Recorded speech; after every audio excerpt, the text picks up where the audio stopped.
This is the question most parents never think to run before the baby arrives. One parent did, one parent didn't.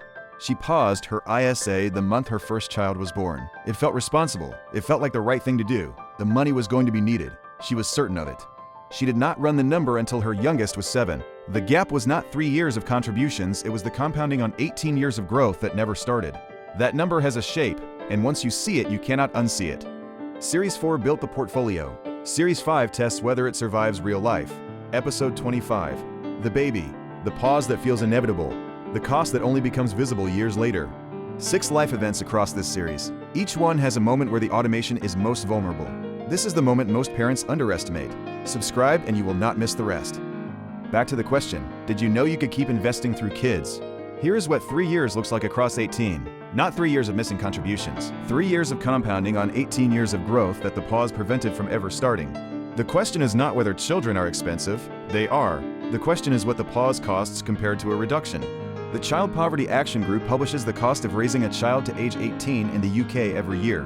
In 2024, that figure was £260,000 for a couple. The financial pressure when children arrive is real and significant. This episode does not pretend otherwise. The question is not whether to absorb the cost, the question is which lever to pull, pause or reduce. Source: Child Poverty Action Group. Cost of a child, 2024. The pattern across 3 decades of client files is consistent. When children arrive, the investment pause feels temporary.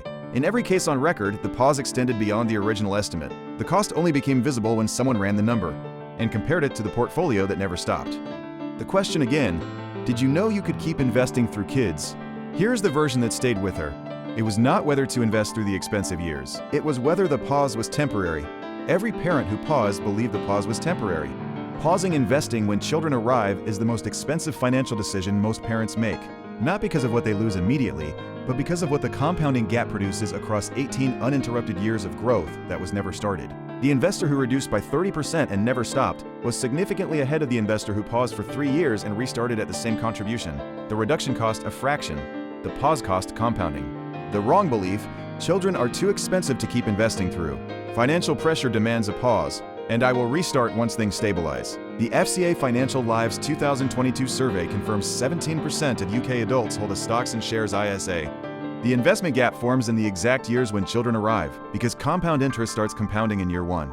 Source: FCA Financial Lives Survey 2022. Baby product marketing is timed to the weeks before birth, when financial anxiety peaks and spending decisions are least scrutinized. Premium subscription services offer family upgrades in the first year. The financial services industry does not automatically prompt parents to adjust, rather than stop. The path of least resistance is the pause. The system benefits when the pause becomes permanent. One caveat: this framework assumes the investment was genuine surplus before the baby arrived. If the contribution was already stretching the budget, a reduction still applies, but from a different baseline. Run the number first. Know what you actually have before deciding what to protect. He has no children yet. He is 29. He is running the number anyway. Not because the baby is coming, because the pause is the decision that gets made before you know you are making it.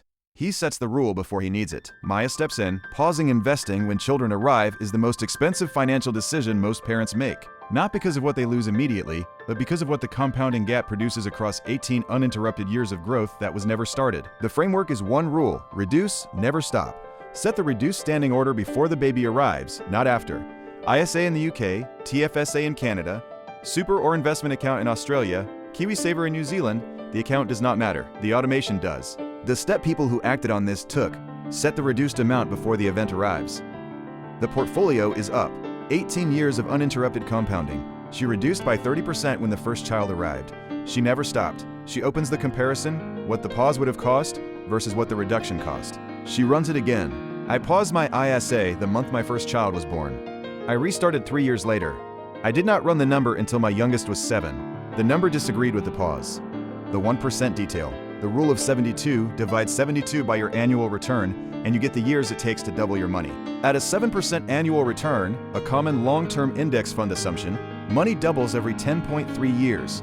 A 3-year pause at the start of an 18-year horizon removes the doubling that would have happened in the first decade. You do not get those years back. The compounding does not negotiate. If the compounding gap figures surprised you, the share is the signal. One person. Before they have children, that is the episode doing its job. Subscribe so you never miss the next one. Next episode: did you know overpaying your mortgage could cost you? Most never check. Episode 26 is coming. Subscribe and you will be notified the moment it drops. 2 episodes that build on this. Episode 1, Why 90% of people never build wealth. Episode 24, Your 12% raise is already gone.